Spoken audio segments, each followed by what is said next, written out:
Ele tem 28 anos, é empresário e considerado pela Forbes um dos 30 jovens mais influentes do Brasil.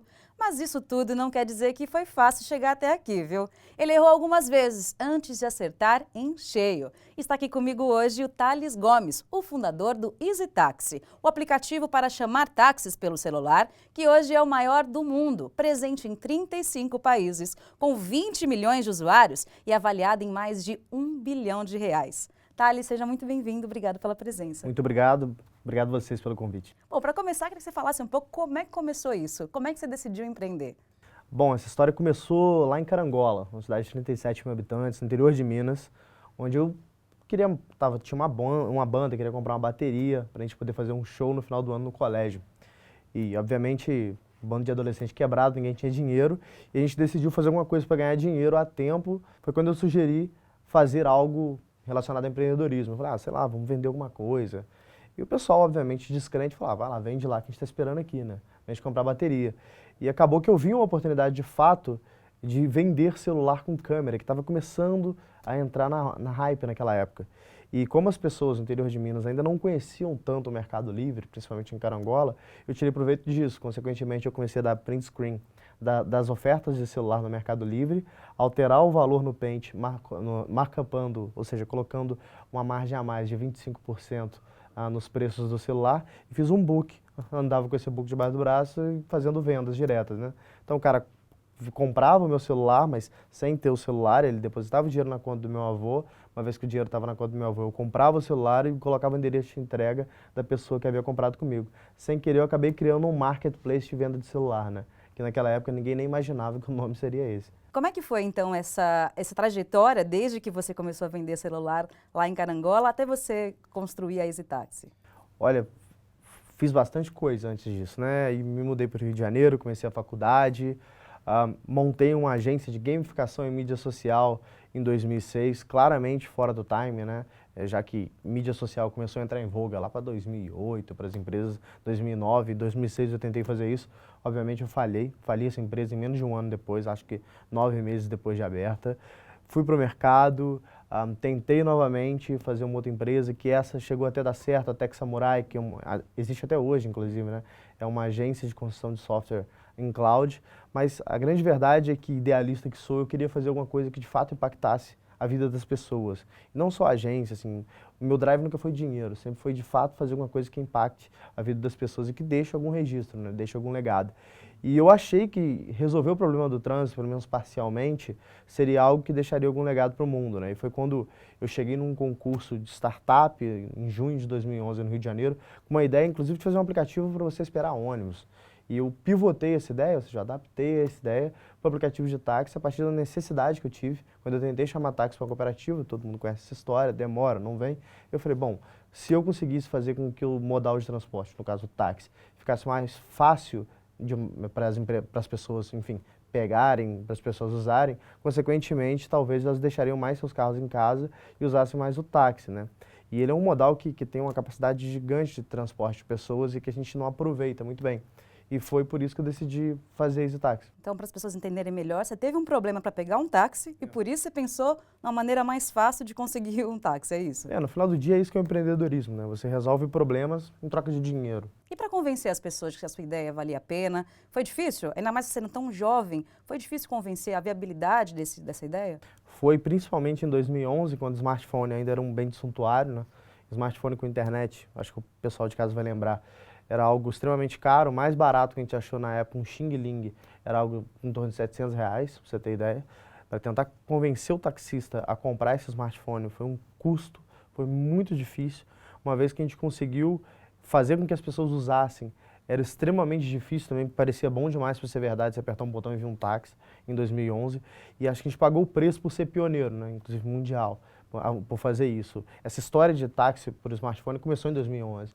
Então a gente foi um dos caras que começaram aqui na América Latina, tinha uns caras começando na Europa, outros caras começando em Israel ali, mas ninguém conhecia o outro, então não tinha muita referência, né? E você, obviamente, esse é um negócio que depende muito de capital, é um capital intensive, e para conseguir capital, os investidores precisam acreditar no negócio. E eu ouvi frases aqui no Brasil, por exemplo, que se isso fosse bom mesmo, alguém já teria feito nos Estados Unidos. Então foi extremamente difícil fomentar a ideia do EasyTax, né? Que parece uma ideia muito simples, mas é extremamente complexa de operar e de iniciar. Essa pergunta que eu ia te fazer agora, por que você acha que ninguém nunca tinha pensado nisso? Eu acho que as pessoas tinham sim pensado nisso. Geralmente a gente pensa em grandes ideias, só que a gente não faz. Meu avô tinha uma frase, né, o célebre avô, que ele falava que a ideia vale 10 centavos a bacia. E é exatamente isso. Assim. Eu mesmo já tive várias ideias que eu vi passar pela frente de alguém fazendo, né? Aí você tem duas opções, ou você pega e tenta fazer, ou você vai ficar se lamentando depois. Ah, eu tive essa ideia. Mas a ideia não vale nada, né?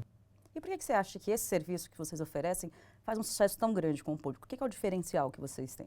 A gente endereça um problema de verdade das pessoas, né? Então, assim, se existem negócios de oportunidade, por exemplo, os negócios de cupons, de desconto, que são os negócios que eu não gosto, e os negócios de necessidade, que são os que eu gosto, né? Que é quando você resolve um problema que em tempos de crise ou não as pessoas vão precisar se locomover, né?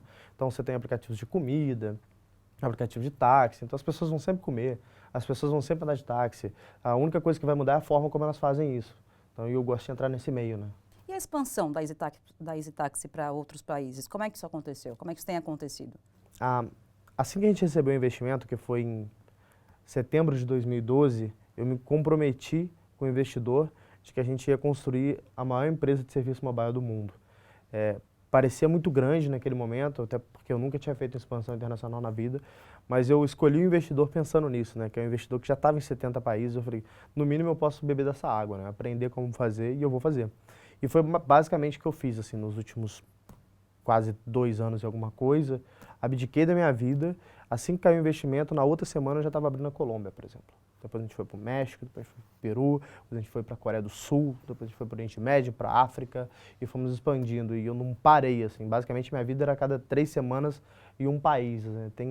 Eu me lembro que acontecia, às vezes eu estar, sei lá, acordar num continente e achar que estava no outro, sabe? Você fica meio perdido no meio desse monte de viagem que você faz cansado, não dorme direito e tal. Mas isso foi extremamente gratificante porque você levar o nome do Brasil lá para fora, eu tive a oportunidade de me reunir com vice-presidentes, ministros, secretários de transporte e ver o quanto eles admiram a tecnologia brasileira, né? É muito gratificante, porque geralmente a gente só ouve falar do futebol, né? Que agora nem tem tanta coisa boa para falar, e ouvir alguém falar da nossa tecnologia foi muito gratificante. Thales, o que de mais importante você aprendeu durante esses anos que você esteve à frente da EasyTaxi? Bom, parece clichê, mas de fato eu aprendi o valor das pessoas para você escalar uma empresa, né? O Carlos Brito, por exemplo, ele sempre diz que a única vantagem competitiva que você tem, duradoura, em uma empresa, são as pessoas que estão dentro dela. E de fato é, né? Então eu uso o exemplo de, por exemplo, uma pessoa operando no Paquistão, uma pessoa operando na Coreia do Sul, que são culturas completamente distintas da brasileira. Como que eu ia conseguir tomar uma decisão assertiva de quem contratar, como gerenciar um time lá, como abrir determinada cidade interna sem que eu tivesse um country manager, um CEO desse país, que fosse extremamente qualificado, que eu costumo chamar de triple A, né? Que são pessoas extremamente diligentes, são pessoas bem educadas, e bem educadas que eu digo em top schools, geralmente americanas ou europeias. É muito difícil fazer isso, assumir que você consegue tomar todas as decisões sem ter auxílio nenhum e que você está sempre certo. Geralmente, quando alguém acha que está sempre certo, geralmente está mais errado do que certo, né? O ego acaba atrapalhando muito no processo de tomada de decisão. E eu aprendi isso muito cedo, quando eu tentei escalar a empresa de forma mais barata, né? Contratando pessoas, não triple A's, mas digamos double A's, pessoas mais medianas. E eu vi que não estava funcionando, que tomava muito meu tempo e eu tinha que gastar tempo estudando determinado mercado para tomar uma decisão pela pessoa que já estava lá para fazer isso, né? Então, acho que uma das coisas que eu aprendi nesse processo de gestão de pessoas, principalmente multiculturais, né, é que vale a pena investir de fato em pessoas, por mais que elas sejam caras, formadas em grandes universidades, como geralmente eu contrato, Harvard, Columbia, Stanford, Kellogg, vale super a pena esse preço. Por quê? Porque você pode criar um sistema de gestão horizontal, que é o que eu trabalho em todas as empresas que eu gerencio, né? A vertical é aquele famoso, você tem seu chefe, bate na sala dele, o chefe sabe tudo, né? Chega lá, chefe, estou com esse problema, ele sabe tudo, ele tem a resposta pronta ali, incrível como é que ele sabe tudo, não consigo entender como é que a pessoa sabe tudo. Agora não, no sistema horizontal, você tem uma pessoa que ela tem uma base para poder te ajudar a chegar à resposta, né? Que é impossível alguém saber tudo, mas é bem possível que alguém esteja a par de bastante coisa e, consequentemente, ele consiga ajudar essas pessoas a chegar a uma resposta. E é meu estilo de gestão. Eu aprendi que é só dessa forma que você consegue escalar uma empresa tão rápido e tão bem quanto a EasyTaxi foi escalada. Acho que um grande exemplo dessa gestão horizontal é a Google, né? Você não tem uma figura central lá, você tem o Sergey e o Larry Page, mas a gestão lá é completamente horizontal, né? Um outro exemplo que eu adoro é o Spotify.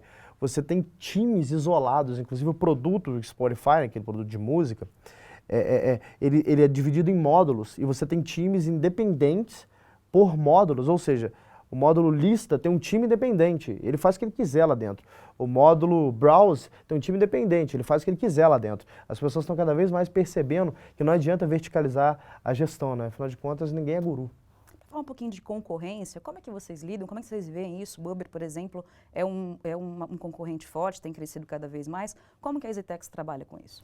Ele é um concorrente indireto, então ele nem entra em pauta, né? Acaba que o Uber, ele é muito mais caro, né? A não ser que você esteja falando de UberX, mas acho que não é o caso aqui. Geralmente ele é mais caro do que o táxi, ele demora muito mais, e ele tem uma frota muito menor, né? Então a gente tem uma capilaridade muito maior, a gente opera na legalidade, né? A gente opera com táxis legalizados pela prefeitura, que estão dentro da nossa base, e hoje a gente tem uma base de 400 mil táxis, né? É muito maior do que a base do Uber. Então acaba que a gente nem olha ele como um concorrente, assim, é um concorrente indireto, obviamente, da mesma forma que a água concorre com a Coca-Cola, né? Se a gente for falar assim, mas não é algo que entra em pauta. Tá. Ano passado você teve um divisor de águas aí na sua carreira, você deixou o comando da EasyTaxi para trocar outros projetos. Quer saber por quê? O que você está fazendo agora? Bom, eu morei um tempo na Coreia do Sul, né? E lá o vice-presidente da Samsung me levou lá num lugar chamado Samsung City, né? E lá, dentro dessa Samsung City, trabalham mais de 120 mil pessoas, que é o parque industrial da Samsung. Parece uma cidade mesmo, assim.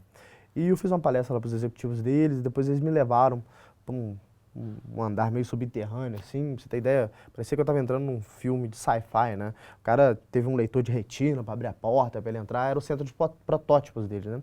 E eu cheguei lá, eu peguei um celular da Samsung, tirei foto de um chão sujo, veio um robô, limpou o chão, liguei máquina de lavar roupa pelo celular da Samsung, a minha geladeira me falava combinações de comida que eu poderia fazer, ligava o forno de acordo com o que eu escolhia. Eu vi umas coisas muito loucas, assim, que me mostraram o quanto que eu estava atrasado com relação à tecnologia e negócios, né? E eu vi o tamanho que esse mercado, que eles chamam de IoT, né? Internet das coisas. Estima-se que esse mercado chega a 1,2 trilhões de dólares em 5 anos. E o Brasil, tal qual os Estados Unidos, estão numa corrida pelo IoT, né? E a gente tem pessoas extremamente qualificadas aqui, eu acredito muito nesse mercado. Juntando isso ao fato da experiência que eu ganhei no EasyTaxi, que acho que você conta nos dedos de uma mão quem tem condição de operar um negócio que eles chamam de O2O, né, online to offline, como eu e parte do meu time temos, eu falei, por que não pegar essa experiência que eu tenho no EasyTaxi, mas essa paixão pela descoberta do IoT e tentar fazer algo diferente? Foi aí que surgiu o Genius, né, que é uma venture builder, que é uma empresa que constrói empresas, digamos assim, focada em IoT, internet das coisas, e O2O. E por que O2O, né? Quando eu fiz a EasyTaxi lá atrás, eu descobri que se você preenche esse gap entre a necessidade e a conveniência usando tecnologia, consequentemente, você cria um impacto muito grande na vida das pessoas. Por exemplo, a gente fez isso com o táxi. E quando você vê um PIB, por exemplo, do Brasil, 70% dele é composto por serviço. 70% de tudo que gira dentro desse país é serviço. E existem grandes ineficiências. Então eu montei um time capaz de olhar para esse 70%, fazer disso um bolo, cortar fatias do bolo e olhar as ineficiências internas dentro dessa fatia, né? Fazer um raio-x dela e falar, por exemplo, setor automobilístico. O que tem de ineficiência no setor automobilístico que a gente podia resolver com tecnologia?